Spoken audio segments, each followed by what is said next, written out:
है दोस्तों, आज हम लोग जस्टिसिएबिलिटी ऑफ फंडामेंटल राइट्स के बारे में बात करने वाले हैं।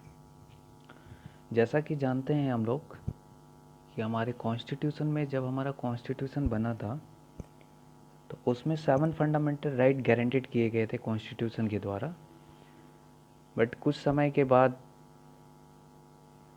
एक फंडामेंटल राइट उसमें से निकाल दिया गया and that was the right to property. अब वो लीगल राइट हो चुका है हमारा, बट अब वो फंडामेंटल राइट के स्टेटस में नहीं है। तो अब हमारे पास कॉन्स्टिट्यूशन में 6 फंडामेंटल राइट्स अवेलेबल हैं।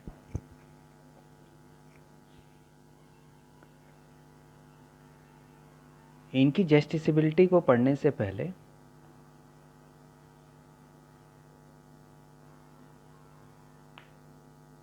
हम लोग इस बात पे भी थोड़ा सा ध्यान देंगे कि इनको फंडामेंटल राइट्स क्यों कहा जाता है, और उससे भी पहले ये देखेंगे कि what do you mean by right. हर आदमी कहता है ये मेरा अधिकार है, ये मेरा अधिकार, ये मेरा अधिकार, ये मेरा अधिकार होना चाहिए। What is this right?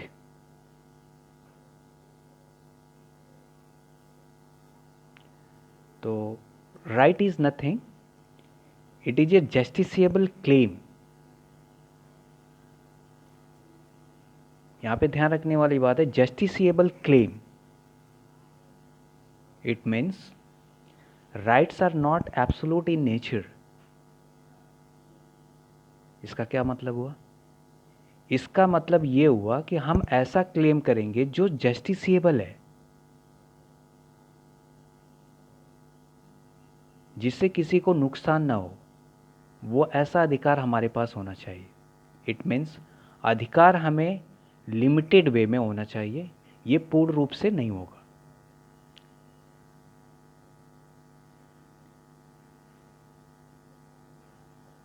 तो ये भी बात ध्यान रखनी चाहिए कि जो हमें फंडामेंटल राइट्स गारंटेड है हमारे कॉन्स्टिट्यूशन में, वो एब्सोल्यूट नेचर में नहीं है। सारे फंडामेंटल राइट कुछ रेस्ट्रिक्शन के साथ दिए हुए हैं, क्योंकि वो एक प्रिकॉशंस हैं। जब किसी को राइट्स मिल जाता है तो वो उसको समझता है कि वो एब्सोल्यूट नेचर का वो कुछ भी कर सकता है, लेकिन ऐसा नहीं है।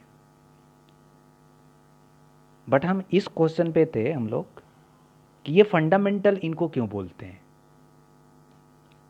तो राइट हमने देख लिया, राइट में जस्टिसेबल क्लेम। तो एक जगह हम लोग बाद में देखेंगे, आगे फर्दर क्लासेस में ये देखा जाएगा कि ये जो फंडामेंटल राइट हैं और ये ड्यूटीज़ हैं, ऐसा नहीं होता। फंडामेंटल राइट जहाँ पे होता है वहाँ पे ड्यूटीज़ भी होती हैं। और कुछ केसेस में सुप्रीम कोर्ट, हमारे अपेक्स कोर्ट ने ये भी कहा कि fundamental rights are complementary to the fundamental duties. में जहाँ पे राइट होते हैं वहाँ पे हमारे कर्तव्य भी होते हैं। तो जहाँ पे राइट्स होते हैं वहाँ पे हमारी ड्यूटीज़ भी होती हैं, and both are the complementary to each others. Rights and duties are act as a two wheels of a vehicles. They never exist single. तो जहाँ पे राइट होगा वहाँ पे ड्यूटी भी हमारी होगी कुछ।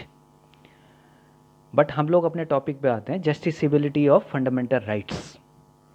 अगर ये फंडामेंटल राइट्स हमें मिले हैं तो कितने जस्टिसेबल हैं? और उनसे पहले भी एक क्वेश्चन हम लोग डील कर रहे थे कि ये फंडामेंटल क्यों है।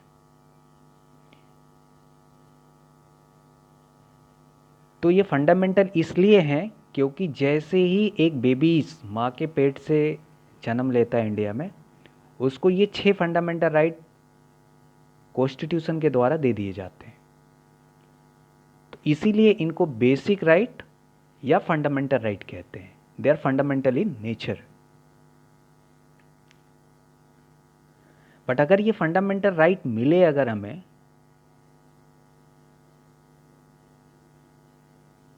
और इनका वायलेशन हो, इनको कोई वायलेट करे जो राइट हमें मिला हुआ है, अगर इनका कोई वायलेशन करता है, किसी पर्सन के द्वारा होता है या किसी स्टेट मशीनरी के द्वारा होता है, गवर्नमेंट के थ्रू होता है, एडमिनिस्ट्रेटिव बॉडी के थ्रू होता है, तो हम लोग क्या करेंगे, कहाँ जाएंगे?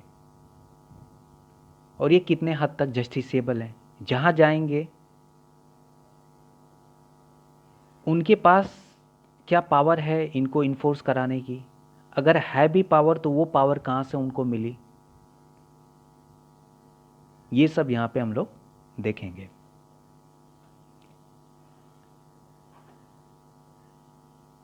तो जस्टिसिबिलिटी चेक करने के लिए हमें कॉन्स्टिट्यूशन के आर्टिकल 13 में जाना पड़ेगा, आर्टिकल 13 को देखना पड़ेगा। वहाँ से कुछ हमें रेफरेंसेस मिलेंगे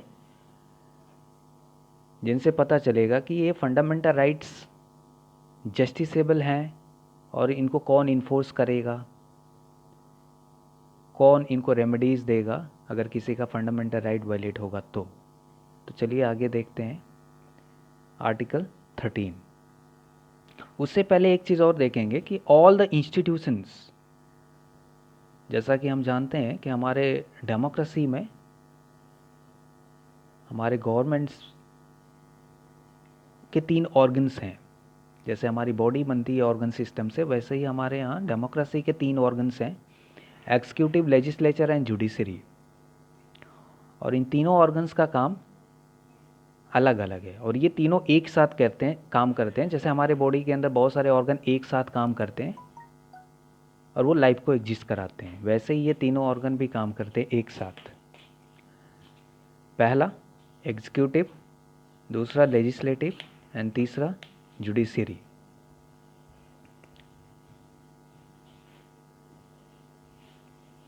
सबसे पहले लेजिस्लेटिव या लेजिस्लेचर जो होता है वो लॉ बनाता है, एग्जीक्यूटिव उस लॉ को देश में इम्प्लीमेंट करने की कोशिश करता है, कराता भी है, और जो लोग उस लॉ को ब्रेक करने की कोशिश करते हैं उनको जुडिशरी के पास पहुंचाता है, और जुडिशरी लॉ को इंटरप्रेट करती है और उनके ऑफेंस के अकॉर्डिंग उनको पनिशमेंट देती है। तो जैसा कि यहाँ पे हम देख रहे हैं कि all the institution executive, legislative, judiciary being created under the constitution are subordinate to it. तो इन बॉडीज़ को पावर कहाँ से मिल रहा है? इन बॉडीज़ को पावर मिल रहा है कॉन्स्टिट्यूशन से। ये तीनों की तीनों ऑर्गन्स क्या काम करते हैं? अपने अपने काम करते हैं ये, बट ये तीनों कहाँ से सबऑर्डिनेट हो रहे हैं? कॉन्स्टिट्यूशन के सबऑर्डिनेट हैं। आगे, no law can be enacted if it is contrary to the fundamental right guaranteed under the constitution. कोई भी ऐसा लॉ नहीं बनाया जाएगा जो हमारे फंडामेंटल राइट्स जो गारंटेड हैं कॉन्स्टिट्यूशन में उनको वायलेट करे। Power are to be exercise by authority within the framework of the constitution and legislative provisions. जितनी भी अथॉरिटीज़ हैं जिनको पावर कॉन्स्टिट्यूशन के थ्रू मिल रही है वो अपने पावर में काम करेंगे, उससे बाहर नहीं जा सकते।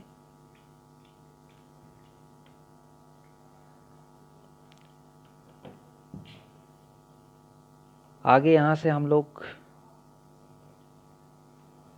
देख सकते हैं कि ये जो तीनों बॉडी हैं, लेजिस्लेटिव, एग्जीक्यूटिव, जुडिशरी, ये सबऑर्डिनेट हैं कॉन्स्टिट्यूशन के। इट मीन्स इनको पावर कहाँ से मिल रही है? कॉन्स्टिट्यूशन से मिल रही है। अब आते हैं आर्टिकल 13 में। जैसा कि हमने कहा कि अगर इनकी जस्टिसिबिलिटी को चेक करना है तो हमें आर्टिकल 13 में जाना पड़ेगा। आर्टिकल 13 क्या कहता है? तो article 13 is the key provision as it give the teeth to the fundamental right and make them justiciable. ये आर्टिकल 13 ही है जो फंडामेंटल राइट्स को पावर दे रहा है, टीथ दे रहा है एंड इनको जस्टिसेबल बना रहा है। Article 13 of the constitution not only declare the pre constitutional law as a void to the extent of inconsistency with the fundamental rights, is also prohibit the state। यहाँ पे state means the body which prohibits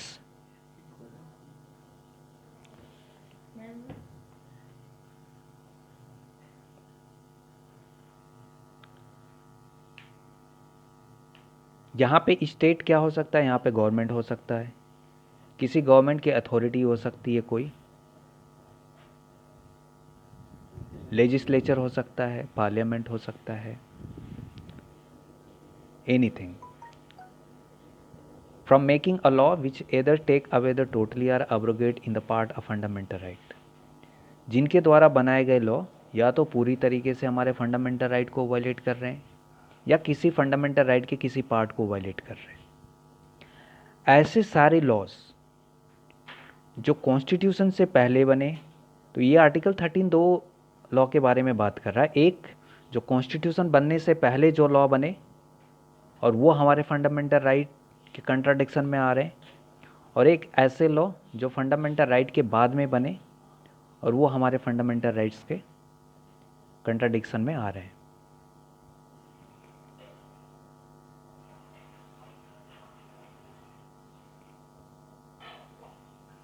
article 13 को अगर हम देखें तो इनको 4 part में हम डिवाइड कर सकते हैं। 13 clause 1, 13 clause 2, 13 clause 3 and 13 clause 4।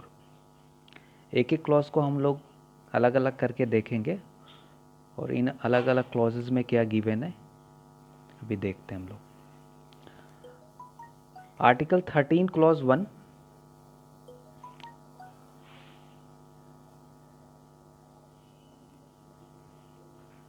Pre constitutional law के बारे में बात कर रहा है। प्री कॉन्स्टिट्यूशनल लॉ मीन्स हम लोगों का कॉन्स्टिट्यूशन इनफोर्स हुआ 26 जनवरी 1950। इस डेट से पहले अगर जो भी लॉ बने इंडिया में जो फंक्शन कर रहे थे, बहुत सारे लॉ ऐसे हैं जो आज भी फंक्शन कर रहे हैं, वो कॉन्स्टिट्यूशन से पहले बने हुए थे। फॉर एग्जांपल अगर हम आईपीसी की बात करें तो 1860 में बना, इंडियन कॉन्ट्रैक्ट एक्ट। तो ऐसे बहुत सारे लॉ हैं जो हमारे कॉन्स्टिट्यूशन से पहले बने, वो पहले भी काम कर रहे थे, आज भी काम करते हैं। बट अगर जो कॉन्स्टिट्यूशन या जो लॉ, कॉन्स्टिट्यूशन तो नहीं, जो लॉज पहले बने, अगर उनका कोई प्रोविज़न 26 जनवरी 1950 के बाद या उस दिन से अगर किसी भी फंडामेंटल राइट को अगर वायलेट करता है, तो उस एक्ट का उतना पार्ट क्या हो जाएगा, जितना पार्ट हमारे फंडामेंटल राइट से कंट्राडिक्ट कर रहा है वो उतना क्या हो जाएगा, वॉइड हो जाएगा, जीरो हो जाएगा, मीन्स इनएफेक्टिव हो जाएगा, पावर में नहीं रहेगा।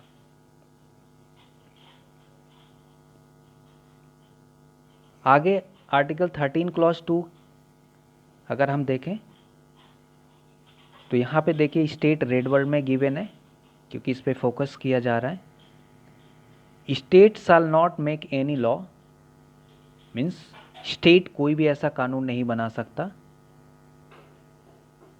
हाँ, यहीं पे एक चीज़ और बता दें, स्टेट के बारे में अगर देखना है कि स्टेट क्या है, तो स्टेट भी हमारे कॉन्स्टिट्यूशन में डिफाइन है।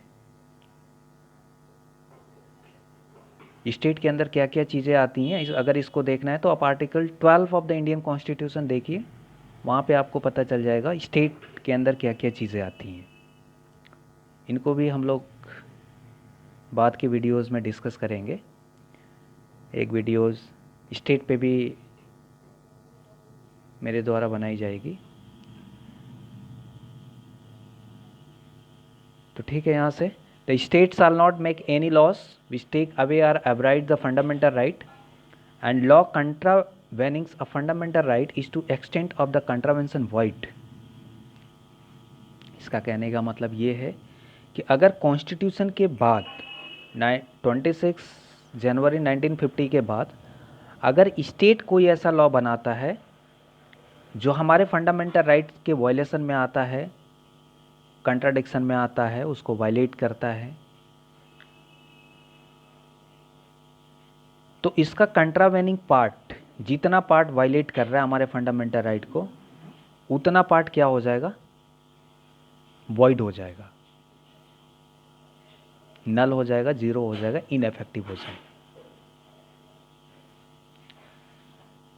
सेकेंड पॉइंट यहाँ से देखें हम तो this is the crucial constitutional provision which deal with the post constitutional law. तो जो हमने पीछे देखा था, कहा था कि कॉन्स्टिट्यूशनल जो आर्टिकल 13 है वो दो तरीके के लॉ के बारे में बात कर रहा है, एक pre constitutional law and post constitutional law. तो ये जो आर्टिकल 13 क्लॉज 2 है ये पोस्ट कॉन्स्टिट्यूशनल लॉ के बारे में बात कर रहा है। If any law violate the fundamental right it became the white एब इनिशियो। ये एक लीगल वर्ड है। एब initio means from the initial stage और फ्रॉम इट इंसेप्शन। इसका कहने का मतलब ये हुआ कि जब से लॉ बना और वो लॉ अगर उस दिन से अगर फंडामेंटल राइट को वायलेट कर रहा है तो उसी दिन से वो क्या हो जाएगा, जीरो हो जाएगा, इनइफेक्टिव माना जाएगा। The effect of the 13 clause 2 is no fundamental right can be infringe by the state either legislative or administrative actions. तो देखिए यहाँ से क्लियर पता चल रहा है कि हमारे फंडामेंटल राइट का इन्फ्रीजमेंट स्टेट के द्वारा न तो लेजिस्लेटिव बॉडी के द्वारा किया जा सकता है न तो एडमिनिस्ट्रेटिव बॉडी के द्वारा किया जा सकता है।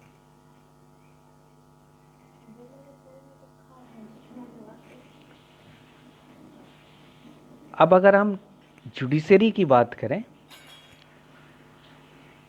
कि फंडामेंटल राइट के इन्फोर्सिबिलिटी में, जस्टिसिबिलिटी में जुडिशरी का क्या रोल है और क्या इसके रोल को वो आर्टिकल 13 में गिवन किया गया, दिया गया है।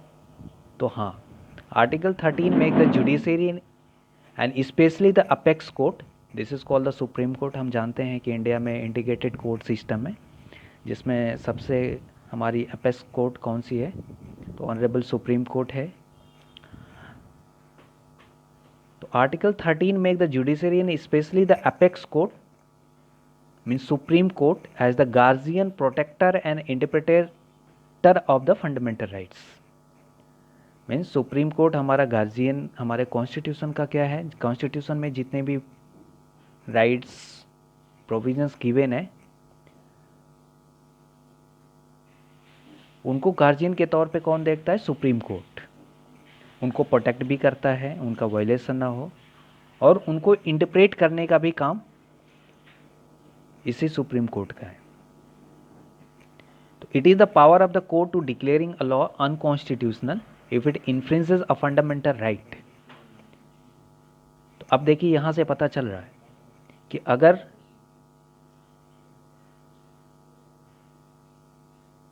ये इन कोर्ट्स के पास पावर है कि जो डिक्लेयर करेंगे कि ये फंडामेंटल राइट्स को वायलेट करने वाले जो लॉज हैं ये क्या हो जाएंगे, अनकॉन्स्टिट्यूशनल हो जाएंगे। तो जैसा हमने कहा था कि वो कौन सी बॉडी है, वो कौन सा ऑर्गन है गवर्नमेंट का जो कि उन लॉज को डिक्लेयर करेगा अनकॉन्स्टिट्यूशनल जो हमारे फंडामेंटल राइट्स के कंट्राडिक्शन में आ रहे हैं। तो यहाँ से पता चला वो कोर्ट्स हैं। And it is the function of the court to ensure that no institutes violate a fundamental right. It is the function of the court, ये कोर्ट्स का फंक्शन है, ये इंश्योर करेगा कि कोई भी institutes means laws fundamental right को violate नहीं करेंगे। And this is the exercise of it protective role by the judiciary. और यही जुडिशरी का प्रोटेक्टिव रोल है कि वो प्रोटेक्ट करेगा हमारे फंडामेंटल राइट्स को, प्रोटेक्ट करेगा कि वो किसी भी बनाए गए लॉ के द्वारा वायलेट ना हो, फंडामेंट वो इन्फ्रिज न करें उनको। कुछ जुडिशियल डिसीजन के बारे में अगर बात करें जिसमें फंडामेंटल राइट्स के बारे में कुछ बोला गया कोर्ट्स के द्वारा, तो एक केस है बहुत ही इंपॉर्टेंट है, जैसे Minerva milk case versus union of India AIR 1980। एक केस आया जिसमें एक ऑनरेबल जज चंद्रचूड़ ने कहा, said that it is a function of the judges to pronounce upon the validity of the law.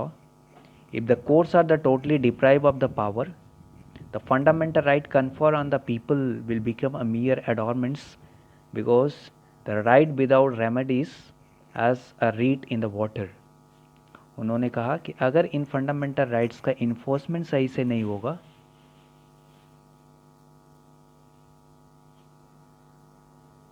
तो इनका कोई फायदा नहीं।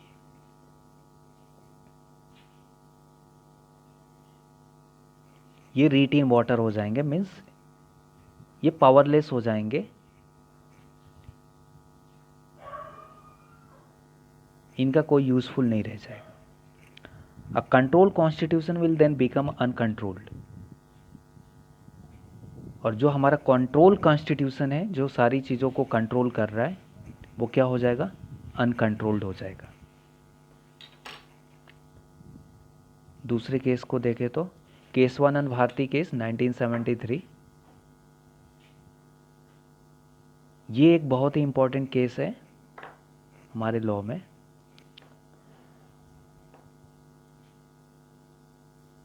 जिससे बहुत सारी चीज़ें निकल के आती हैं। आगे हम लोग देखेंगे कि ये केस कई बार आएगा कॉन्स्टिट्यूशन में, और ये बहुत सारी चीज़ें बताएगा।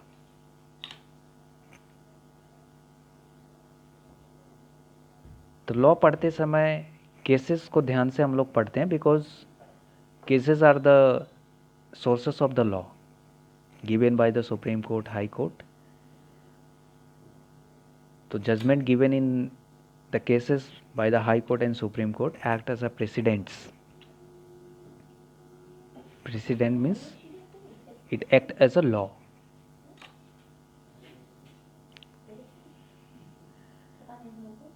तो केशवानंद भारती के केस में क्या कहा गया? The judicial review has thus become an integral part of our constitutional system.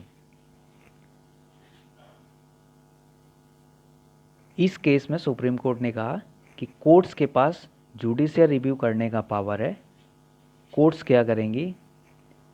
किसी भी लॉ को जुडिशियल रिव्यू में ले सकती हैं, उनको रिव्यू कर सकती हैं, उनको देख सकती हैं कि इनका कोई प्रोविज़न किसी भी फंडामेंटल राइट्स के किसी पार्ट को या पूरे पार्ट्स को, पूरे फंडामेंटल राइट्स को वायलेट तो नहीं कर रहा है।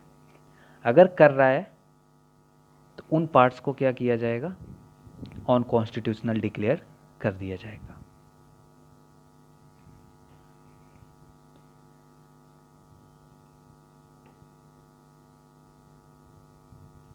एक और केस है हमारे पास, L Chandra Kumar versus union of India, AIR 1947। इसमें क्या कहा गया? तो जजेस of the supreme court have been entrusted with the task of the upholding the constitution and to this end have been conferred the power to interpret it. We therefore hold that the power of the judicial review over the legislative action vested in the High Court under the Article 226 and the Supreme Court by the 32. तो supreme court के जो जजेस हैं वो interested हैं किस task के लिए? तो uploading the constitution and to this ends that have been conferred the power to interpret it.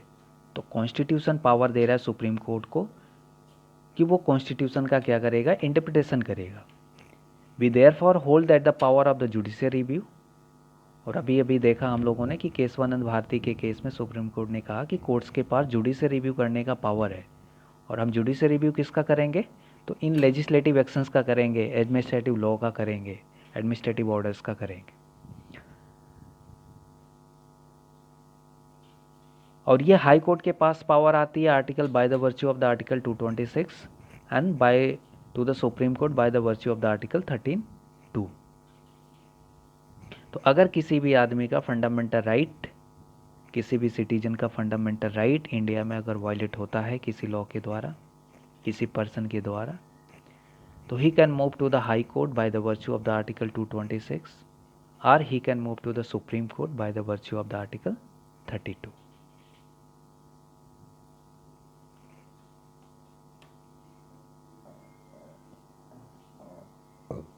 और पीछे के स्लाइड में हमने देखा था कि आर्टिकल 13 जो था उसको हम लोगों ने 4 पार्ट्स में डिवाइड किया था। Article 13 clause 1, article 13 clause 2, article 13 clause 3 and article 13 clause 4। 2 clause के बारे में हमने बात कर ली। यहाँ पे आर्टिकल 13 क्लॉज 3 जो है ये लॉ के बारे में बात करता है कि व्हाट इज लॉ। लॉ क्या है, कौन कौन सी चीज़ें लॉ के बारे में आती है। और 13 क्लॉज 4